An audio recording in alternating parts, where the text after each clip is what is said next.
Hello, good morning and welcome to the AM News. I am Mapitso Sebidi. In our first story, former President John Mahama has picked nomination forms to contest the upcoming National Democratic Congress NDC flag bearership race.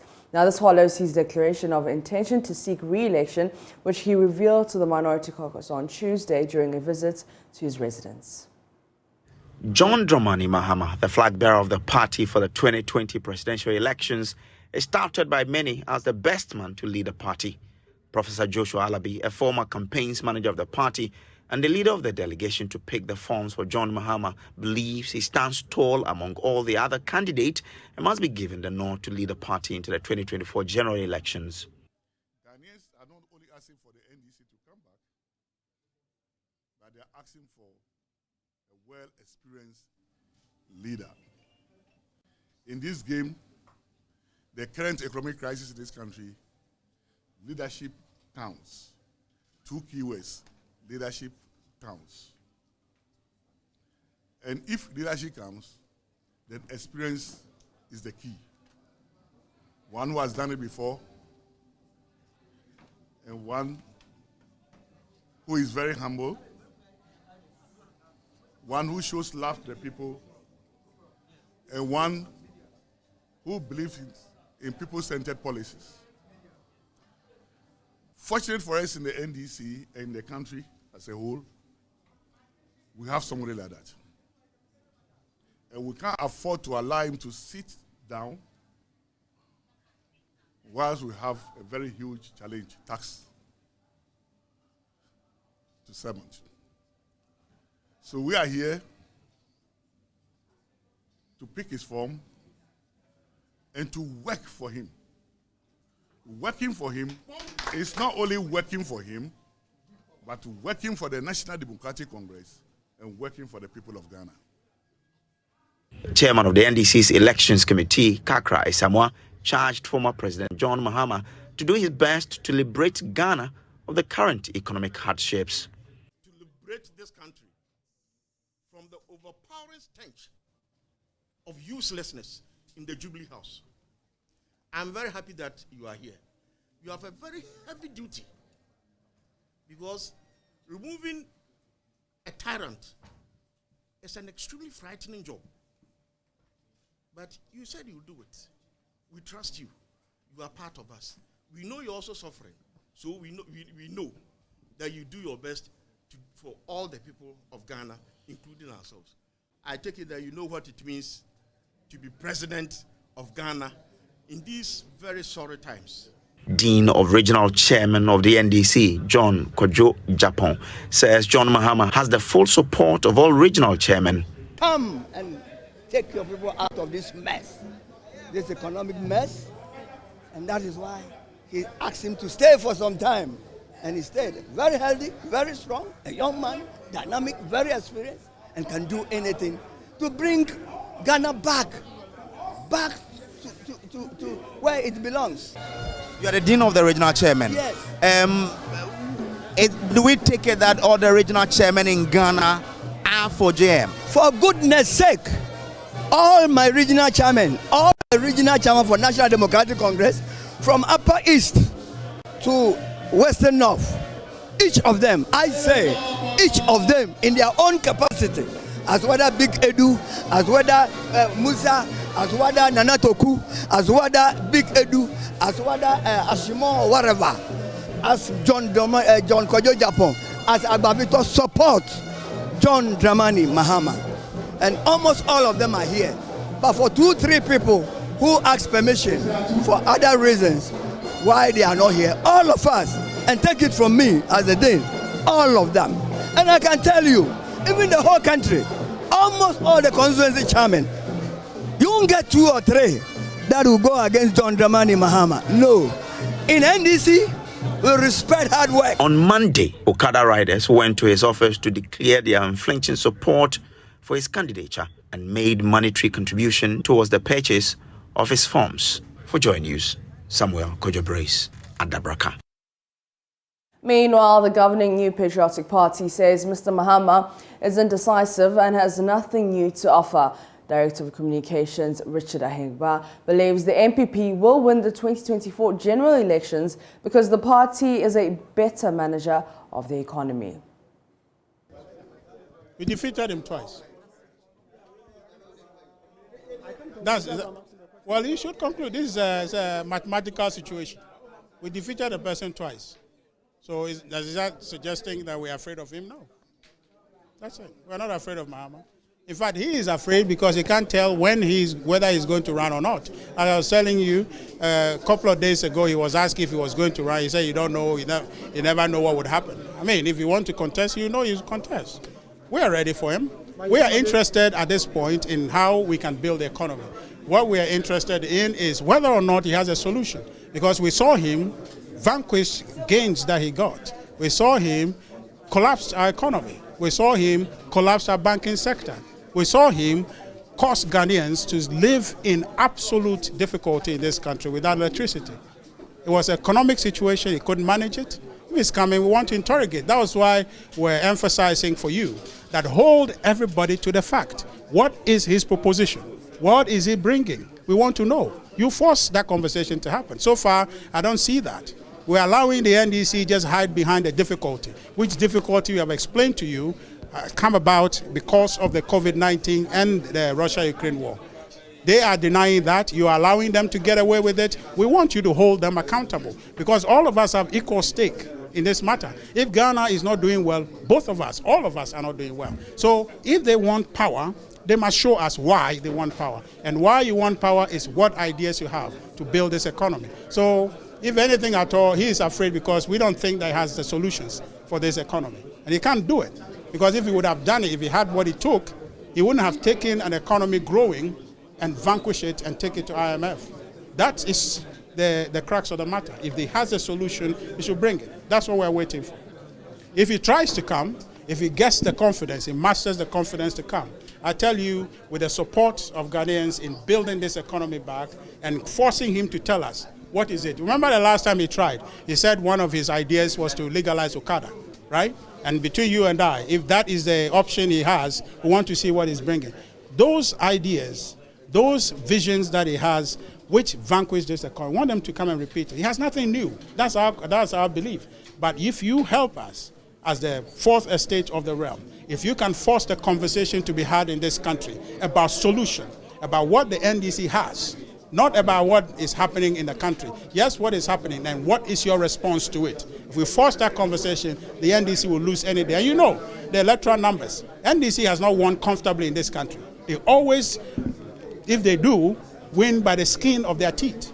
And we are confident that if we do this based on issue, the NDC any day will lose to the MPP. With all humility, we understand that our party, our orientation, is what prevails around the world. Their social democratic proposition is losing grounds. There's nowhere in the economy where you see a booming social proposition as the NDC would like us to have. They only can flourish if there are grants around the world coming to help them. But we are able, on our own, generate and build an economy. That's what we have done we've done until COVID came in. So we're saying that if you can help the situation, can help Ghanaians engage in a constructive conversation about ideas, the NDC will lose any day. Justice Kwesi Niniabwa says his office remains resolute in ensuring justice is accessible at the doorsteps of every Ghanaian in a timely and effective manner. According to him, the poor state of physical infrastructure that bedeviled various courts over the years militated against their effectiveness in the delivery of justice, hence the resolve to improve them. There's more in the following report. Justice Niniabwa commended the judiciary for their indispensable contributions to the country's robust constitutional democracy and the rule of law, as well as the maintenance of peace and stability. This, according to him, has contributed to Ghana being ranked the second most peaceful country in Africa in the latest Global Peace Index ratings. Whilst calling for the support of all in safeguarding the peace and maintenance of rule of law, the Chief Justice said this explains the renewed drive of revamping old and building of new courts.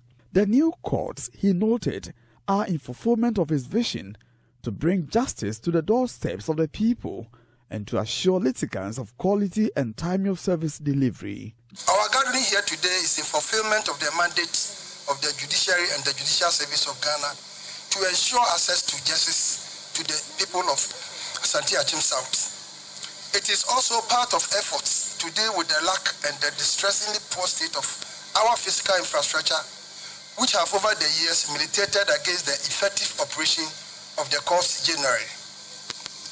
The working environment of the courts must not only be conducive to productivity, but also reflect the authority and dignity of the judiciary. Indeed, the indispensable contributions of the judiciary to the country's robust constitutional democracy, the culture of rule of law, as well as the maintenance of peace and stability cannot be overemphasized. No doubt, we pride ourselves on Ghana's ranking currently as the second on the Peace Index in Africa.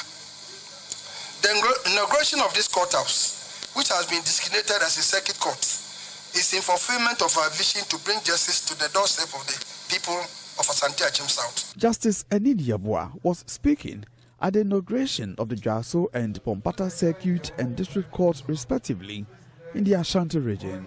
The new courts come with residential accommodation for judges and magistrates. Justice Enidi Yabua commended President Akufo-Addo and the Ministry of Local Government for paying attention to the infrastructural deficits of the judiciary. Meanwhile, the Municipal Chief Executive for Asante Achim South, Alexander Frimpong, says the inaugurated courts will help promote the rule of law and peaceful coexistence. What it means to us is that courts and judicial service staff will have a place that is very convenient for them to work. And we expect that matters of justice will be fairly executed. And so as a municipality, we are so happy. It will be easy for the police and the prosecutors, and then for all our citizenry to access both the district court and the circuit court. From Jaso in the Ashanti region for JoyNews, Ohime Tewia reporting. The Ashanti Regional Coordinating Council and the Ministry of Education have received an investigative report on the disturbances at the Korea Asante Technical and Vocational Institute. Details of the reports are yet to be made public, but is expected to help establish the cause of the students' riots and also put a cost to damage caused on the campus as a result of the rampage. Already 43 students of the school are in court for the destruction of public and private property on the campus. Nanel Jema has more in this report. Students of Korea Asante Technical and Vocational Institute went on rampage last month, destroying some school and private property, including 5 vehicles. The principal's bungalow was the prime target. The students destroyed and looted some food items supplied to the school. Ashanti Regional Minister Simon Osei-Mensah spoke about the committee's work when he visited the school after students routing. We've not concluded on the terms of reference, but definitely one will be to establish the cause of the demonstration. Why did they demonstrate? What are the reasons? The 5-member committee, chaired by Justice Samuel Obindiewo, a justice of the Court of Appeal, was set up to investigate the incident and make recommendations. Committee members included Right Reverend Nu Ben Abubakar, retired Methodist Bishop, Mr. David Edu Osei, retired Regional Commander of the NIB, and Mr. Richard Adojemfi, acting Ashanti Regional Director, Ghana TVET Service. Former principal of the Kumasi Technical Institute, Dr. Abeku Apri, also served on the committee. Aside from establishing the cause of the rioting and cost to damage property, the committee was mandated to give recommendations towards ensuring such incidents do not reoccur. The committee was given 2 weeks to investigate the matter, but exceeded the time. At least 30 people were interviewed. Mr. Osei-Mensah, who received the committee's report, said the report will be studied, after which the needed decision will be taken. I, for instance, was sure we won't be able to vote within 2 weeks because some of the people you may need or you needed to come were outside our delegation, or were outside the remit of the regular coordinating council. And since they will preach on their own, maybe the time that you give them to even submit certain report might not happen, might delay, and this will delay your work. But within all these challenges, we'll be able to do excellent, but even though I've not gone through it, and I know you all, and I know your capacities, and I know you deliver in fairness and with utmost professionalism. I know this is going to help us to solve the problem. The minister has already indicated students will be surcharged for the cost of damage caused. For JoyNews, Nanaya Ojima, Kumasi. Internet users are often swamped with advertisements as they access different websites and social media. Worst of all, they are not rewarded for viewing these ads. But some computer science students of the Kwame Nkrumah University of Science and Technology are trying to change this with an app called Admo. On Tech Thursday today, Love FM's Kwesi Dera speaks with app developers Richard Ajete and Philip Halote. Admo is an ad blocker extension that does not only block ads, but gives users points for the ads they view. They then earn points they can use to purchase products in the marketplace provided by Admo. Advertisers can also sell their products through Admo. My name is Richard Ajete and this is my partner Philip Aluti. Please, the name of our ad is called Admo. Now, what Admo is an extension, a browser extension that allows users to get points from viewing ads, and then also helps advertising companies to also let people see their ads. Admo has a web page where you get to explains to you what Admo does and then how to install Admo. Now, we want to get you started on Admo. So, yeah. Now, to get started, Admo will require that you either create an account, either as a user or an advertiser. The user, of course, is the one that views the ads and then earns points for viewing the ads. And the advertiser is the one that sells the ads. It sells on the marketplace or advertises their products to be bought on the marketplace. Okay. So he will choose the user. Now, the user would fill in their details, of course, their username, their emails and passwords. After there would be in the sign-up process, the user is also given the privilege to choose the kind of preferences that they would also want, as in the types of ads that they might want to view. Yeah. So you now sign in.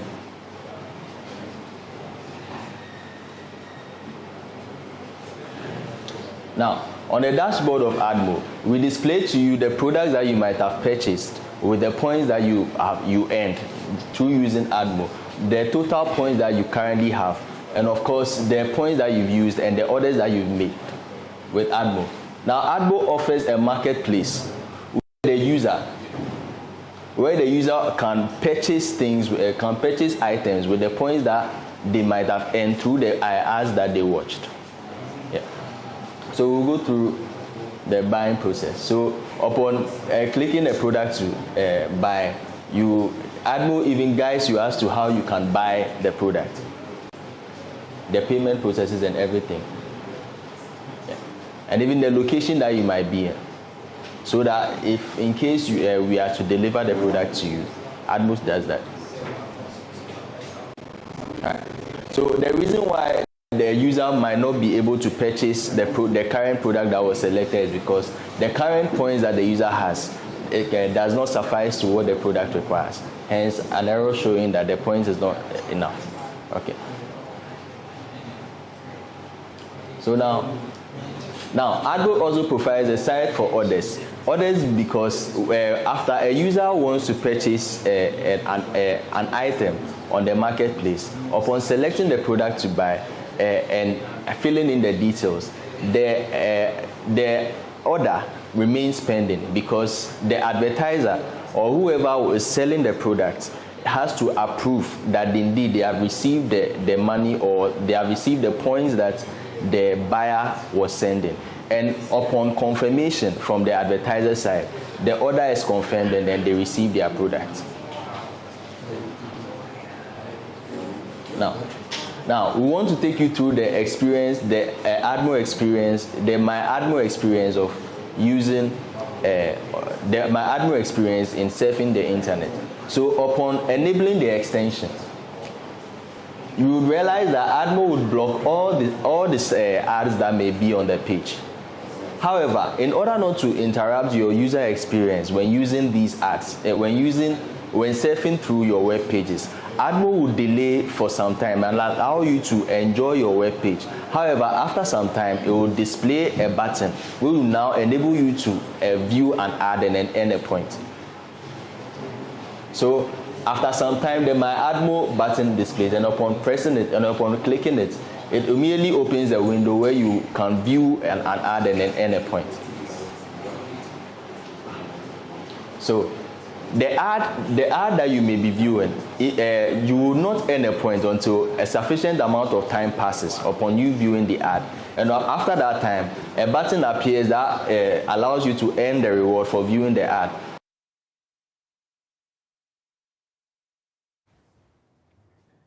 In the Upper West region, residents of Woloyiri can now heave a sigh of relief following the commissioning of a mechanized solar borehole for the community by World Vision. 2 persons from the community lost their lives through waterborne disease as a result of unhygienic water. Students are also losing contact hours because they go in search of potable water.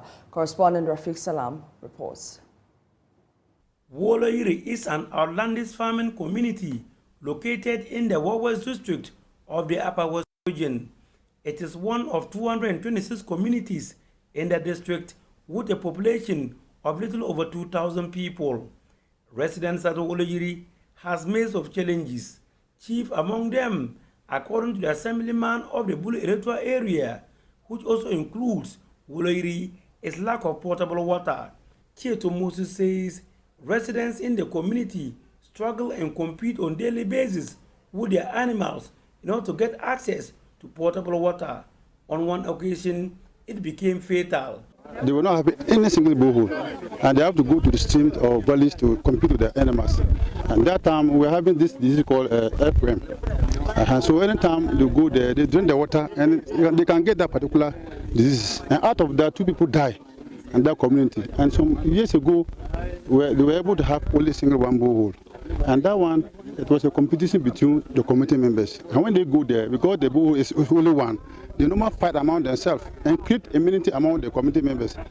Pupils in the community are not left out either. Francisca Tulonye shared their frustration. There was a time that we don't have, we will not get water and Bev go to school. So at that time, every student didn't go to school at that day because of water. So at that day, we all absent from school. All will, however, be a thing of the past following the commissioning of a solar mechanized borehole for the community by World Vision. It is valued at 268,000 Ghana cedis and comprised of the borehole, submersible pump, and its accessories, solar panels, concrete structure, tank, pipe networks, and pipes. Well, World Vision started working here about 4 years ago in what we call an area development program. And as you know, World Vision, our goal is to reach the most vulnerable and deprived populations. We're here today because the people here were suffering. Women were walking hours and not able to find good potable water. The children in the households were sick. Husbands couldn't go to farm, so we saw a great need to put in this solar mechanized borehole.